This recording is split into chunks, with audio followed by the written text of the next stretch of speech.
जय हिंद। पिछले वीडियो में मैंने आपको आर्टिकल 12 के बारे में बताया था, जिसमें स्टेट की परिभाषा दी गई थी। आज हम आगे बढ़ेंगे और आर्टिकल 13 की बात करेंगे।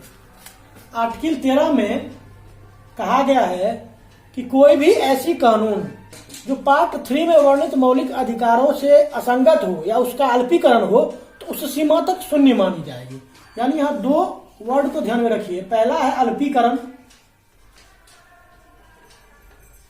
इसको इंग्लिश में कहते हैं डेरोगेशन, और दूसरा है असंगत, जिसको कि इनकंसिस्टेंट कहते हैं। यानी कि कोई भी ऐसी लॉ बनाई जाती है जो पार्ट 3 में जो फंडामेंटल राइट दिया गया है उसको कम करता हो। डेरोगेशन का एक्चुअल अर्थ होता है मान मर्दन, या फिर उसको नीचा दिखाता हो या फंडामेंटल राइट के ऊपर चढ़ने का प्रयास करता हो, तो वो उस जो है टकराव की सीमा तक शून्य हो जाएगी। और कोई भी ऐसी विधि जो असंगत है, जो फंडामेंटल राइट के विरुद्ध है या फंडामेंटल राइट पर एडवर्स इंपैक्ट डालता है, तो उसे समाप्त माना जाएगा। याद रखिए कि 26 जनवरी 1950 को भारत में संविधान लागू हुआ, लेकिन भारत इस डेट में बना ऐसा नहीं है। इसलिए इससे पहले के बहुत सारे प्रावधान थे, बहुत सारे कानून थे, जिसको सुप्रीम कोर्ट ने, जिसको भारत के संविधान में प्री कॉन्स्टिट्यूशनल इरा जो है आर्टिकल 13(1) का सब क्लॉज 1, इसमें बताया गया है कि संविधान के पूर्व जो विधि बनी, वो विधि यदि संविधान में वर्णित फंडामेंटल राइट का अल्पीकरण नहीं करती है या असंगत नहीं है उससे, तो वो लागू रहेगी। सब क्लॉज 1 13(1) में कहा गया है। अगर कोई विधि जो है टकराती है फंडामेंटल राइट से, तो वो समाप्त मानी जाएगी। यानी जैसे कि एक उदाहरण से इसको समझ लीजिए, एजुकेशन एक्ट था 1930 का, जिसमें सारे प्रावधान थे कि चेयरमैन कैसे बनेगा, कितनी फंड एलोकेट की जाएगी एजुकेशन को, वो सारे प्रावधान थे। लेकिन इसमें एक और प्रावधान था जिसमें एक पर्टिकुलर कास्ट के बच्चों को स्कूल में एडमिशन लेने से रोका गया था। तो उसको वो प्रोविजन 26 जनवरी 1950 के बाद खत्म हो गया, लेकिन ये जो एक्ट था, ये एक्ट चालू रहा। यहां एक चीज और समझिए कि अगर कोई भी कानून का कुछ प्रोविजन फंडामेंटल राइट से टकरा रहा है, तो इसका मतलब यह नहीं है कि वो पूरा कानून समाप्त हो जाएगा।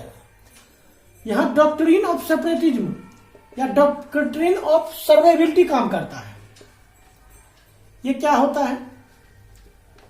डॉक्ट्रिन ऑफ सर्वाइवलिटी का मतलब है कि कोई भी कानून का अगर कुछ पार्ट या कोई प्रोविजन पार्ट 3 के वर्णित मौलिक अधिकार से टकराता है, तो उस प्रोविजन को छोड़कर उस प्रोविजन को सेपरेट कर दिया जाएगा, बाकी सभी लागू होंगे। ये डॉक्ट्रिन ऑफ सर्वाइवलिटी का सिद्धांत है। अब दूसरा है डॉक्ट्रिन ऑफ इक्लिप्स। इसको समझ लीजिए, उसके बाद आर्टिकल 13 को समझने में ज्यादा आसानी होगी। इक्लिप्स ये क्या होता है? डॉक्ट्रिन ऑफ इक्लिप्स, जैसा कि मैंने बताया, मान लीजिए कोई कानून है और ये एक छन्नी है, तो सारे कानून जो प्री कॉन्स्टिट्यूशनल इरा के हैं वो आएंगे, और जो फंडामेंटल राइट से टकराएगा नहीं वही केवल बाद में लागू होगा। अब मान लीजिए किसी कानून का कोई प्रोविजन फंडामेंटल राइट से टकराता है, तो उस प्रोविजन का क्या होगा? वो प्रोविजन क्या खत्म हो जाता है? नहीं, वो प्रोविजन खत्म नहीं हो जाता है, बल्कि फंडामेंटल राइट उसको एक्लिप्स करता है या हाइड कर लेता है, मतलब ऐसे उसको ढक देता है। ठीक है। लेकिन भविष्य में सरकार या संसद कोई ऐसी संशोधन करे जिससे कि वो प्रोविजन जो अब तक फंडामेंटल राइट को ढके हुआ था, वो अगर हट जाता है, वो तो फिर से वो जो है प्रोविजन जो हटाया हुआ था या जो अब तक एक्लिप्स था या ढका हुआ था, वो फिर से लागू हो जाता है। इसका मतलब ये हुआ कि वो प्रोविजन समाप्त नहीं होता है, बल्कि वो हाइड हो जाता है।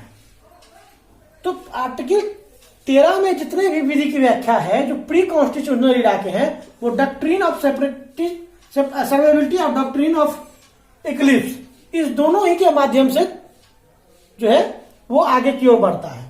यदि डॉक्ट्रिन कोई प्रोविजन लागू नहीं होता है या कोई प्रोविजन फंडामेंटल राइट से टकराता है, तो वो प्रोविजन जो है डॉक्ट्रिन ऑफ इक्लिप्स के तहत हाइड कर लिया जाता है।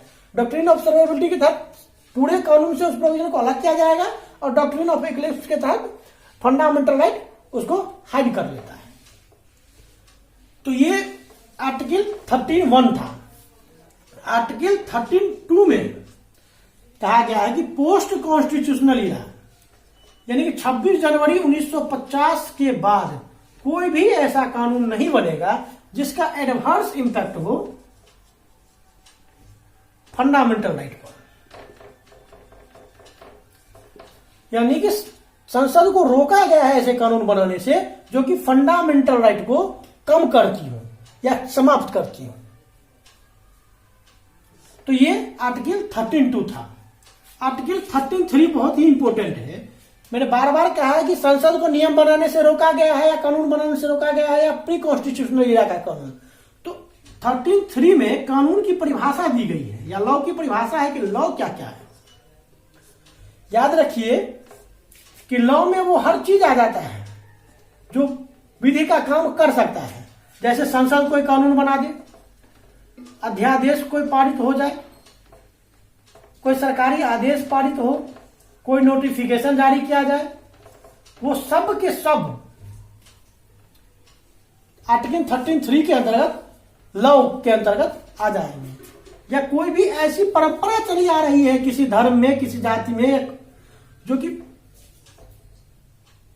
कानून के समान ही महत्व रखता है, तो वो भी इसके अंतर्गत लॉ माना जाता है। और न्यायिक समीक्षा जब होती है तो केवल संसद द्वारा बनाए गए कानून या सरकारी आदेशों का ही नहीं होता है, बल्कि जो परंपरा चली आ रही है, ट्रेडिशन चली आ रही है, उसकी भी न्यायिक समीक्षा सुप्रीम कोर्ट या हाई कोर्ट कर सकता है। अभी सबरीमाला का विवाद हुआ था। सबरीमाला विवाद में क्या होता है, परंपरा चली आ रही थी सबरीमाला में कि केवल पुरुष ही पूजा करते थे। 10 से लेकर 50 वर्ष तक की महिलाएं भगवान अयप्पा की पूजा नहीं कर सकती थी। सुप्रीम कोर्ट ने उसकी जब समीक्षा की, जुडिशियल स्क्रूटनी की, तो पाया कि ये जो है तो जेंडर के आधार पर जो है जेंडर न्यूट्रलिटी को जो है भंग करता है, और इसलिए महिलाओं को भी प्रवेश दे दिया गया था सबरीमाला में, जिसके कारण केरला में खूब विवाद मचा था। तो ये है आर्टिकल 13(3). अब इसमें एक बात ध्यान रखिए, आर्टिकल 13(3) में जो कानून की परिभाषा है उसमें कॉन्स्टिट्यूशनल अमेंडमेंट को नहीं डाला गया है, या 2 इसके एक्सेप्शन है। पहला तो कॉन्स्टिट्यूशनल अमेंडमेंट, और दूसरा यदि कोई आदेश केवल एडवाइस के रूप में है तो वो लॉ के अंतर्गत नहीं आया। अब कोरोना काल में हुआ था ना, बहुत सारे एडवाइस जारी किए थे कि मास्क पहनिए, सैनिटाइजर का यूज कीजिए। अगर कोई सैनिटाइजर, ये एडवाइस था। तो एडवाइस जब भी कभी आएगा तो वो जो है सो लॉ के अंतर्गत नहीं आता है। अब कॉन्स्टिट्यूशनल अमेंडमेंट इसमें नहीं आता है। अभी मैंने बताया आपको, कॉन्स्टिट्यूशनल अमेंडमेंट जो आर्टिकल 13 है इसके तहत लॉ की व्याख्या में नहीं आता है। इस पर भी बहुत बवाल हुआ है। संसद और सुप्रीम कोर्ट दोनों ही इस पर बार बार टकराते रहे हैं। पहला मामला उठा था शंकरी प्रसाद के केस में, बहुत फेमस केस है शंकरी प्रसाद का मामला। जो है शंकरी प्रसाद के केस में सुप्रीम कोर्ट ने कहा कि कॉन्स्टिट्यूशनल अमेंडमेंट जो है वो लॉ नहीं माना जाएगा आर्टिकल 13 के अधीन। दूसरा मामला गोलकनाथ का है। गोलकनाथ के केस में सुप्रीम कोर्ट अपने ही इस वर्डिक्ट के विरुद्ध गया और यहां कहा कि कॉन्स्टिट्यूशनल अमेंडमेंट जो है वो भी लॉ के अंतर्गत आता है आर्टिकल 13 में, आर्टिकल 13(3) के अंदर।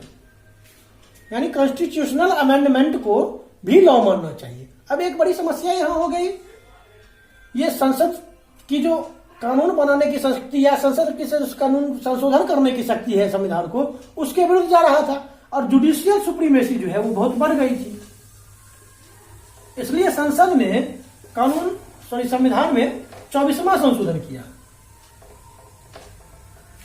अमेंडमेंट। और इसमें कहा गया कि संसद यदि कोई संविधान संशोधन करती है तो भी उसे लॉ नहीं माना जाएगा यदि वो फंडामेंटल राइट पर एडवर्स इंपैक्ट डालती हो, तो भी उसको लॉ नहीं मानना चाहिए आर्टिकल 13(3) में। यहीं से आर्टिकल 13(4) जो है वो जन्म लिया है। आर्टिकल 13(4) को डाला गया है अमेंडमेंट के द्वारा। अंतिम मामला जो है वो केशवानंद भारतीवाद का है। यह बहुत इंपॉर्टेंट केस है केशवानंद भारती केस। केशवानंद भारती केस इसलिए इंपॉर्टेंट है कि यहीं से बेसिक स्ट्रक्चर का कॉन्सेप्ट जन्म लिया है। संविधान का। आपको संविधान बेसिक स्ट्रक्चर के बारे में हम पूरा विस्तार से बताएंगे। बेसिक स्ट्रक्चर एक प्रकार से एक जो है लिमिट लाइन है, जिसके दोनों ही और एक और सुप्रीम कोर्ट है और एक और पार्लियामेंट है, और दोनों ही अपने सीमाओं में रहता है। ना तो सुप्रीम कोर्ट इसको ओवरलैप करने का प्रयास करेगा, ना ही पार्लियामेंट इसको ओवरलैप करने का प्रयास करेगी। यानी कि पार्लियामेंट कोई भी ऐसी कानून नहीं बना सकती मनमाने ढंग से, ठीक है। तो ये एक बेसिक स्ट्रक्चर का कॉन्सेप्ट जो है सुप्रीम कोर्ट ने दिया है। तो बेसिक इसमें कहा गया कि कॉन्स्टिट्यूशनल अमेंडमेंट जो है वो लॉ नहीं माने जाएंगे आर्टिकल 13(3) के अंतर्गत, भले ही उसका adverse impact on fundamental right हो। तो ये आप समझ गए होंगे कि क्या होता है कॉन्स्टिट्यूशनल अमेंडमेंट जो है। अभी वर्तमान स्थिति यह है कि कॉन्स्टिट्यूशनल अमेंडमेंट को लॉ नहीं माना जाता है। तो आर्टिकल 13(3) में ये चीजें बताई गई है। अब इसको मिटा देते हैं। अब आइए आर्टिकल 13(4), बहुत ही इजी वे में इसको समझिए। इसमें केवल इतना कहा गया है कि यदि संसद कोई भी कानून मतलब अमेंडमेंट करती है संविधान में, तो उसे फंडामेंटल राइट पर भले ही उसका एडवर्स इंपैक्ट हो, लेकिन उसको लॉ नहीं माना जाएगा अंडर 13(3). यानी कि अगर संसद कॉन्स्टिट्यूशनल अमेंडमेंट होता है जिसका एडवर्स इंपैक्ट होता है फंडामेंटल राइट पर, तो उसको लॉ नहीं माना जाएगा। तो ये वर्तमान स्थिति है। तो आर्टिकल 13 क्या है, आई होप आप समझ गए होंगे। अगर नहीं समझे हैं तो वीडियो में पीछे जाइए, उसको देखिए, और अगर उससे भी नहीं समझ पाते हैं और कोई प्रश्न है तो कमेंट सेक्शन में लिखिए, हम प्रयास करेंगे कि आपके प्रश्न का आंसर दिया जाए। तो आर्टिकल